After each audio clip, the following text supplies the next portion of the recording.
ग्राहक तीर्थबिंदू माधव जोशी यांनी स्थापन केलेल्या अखिल भारतीय ग्राहक पंचायतीच्या वतीनं दरवर्षी रथसप्तमीला प्रवासी दिन साजरा केला जातो। कोडोली इथल्या एसटी बस स्थानकात प्रवासी दिन साजरा करण्यात आला।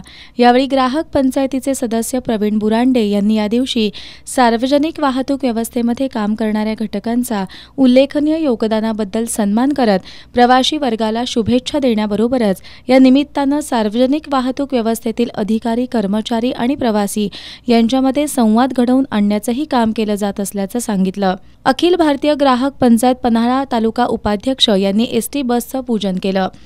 माजी तालुकाध्यक्ष शिवलिंग कळंत्रे यांच्या हस्ते वाहतूक नियंत्रक दयानंद कटकोळे आणि संघटक कृष्णात हिरवे यांच्या हस्ते वाहतूक नियंत्रक तानाजी मोरे यांना सन्मानित करण्यात आलं।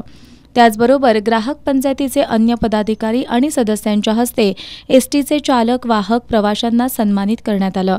यावेळी ग्राहक पंचायतीचे पन्हाळा तालुका अध्यक्ष कृष्णात जमदाडे, सचिव भीमराव पाटील, सदस्य सचिन कोडोलकर, नामदेव पाटील आदींसह ग्राहक पंचायतीचे सदस्य आणि एसटीचे अधिकारी, कर्मचारी तसंच प्रवासी उपस्थित होते।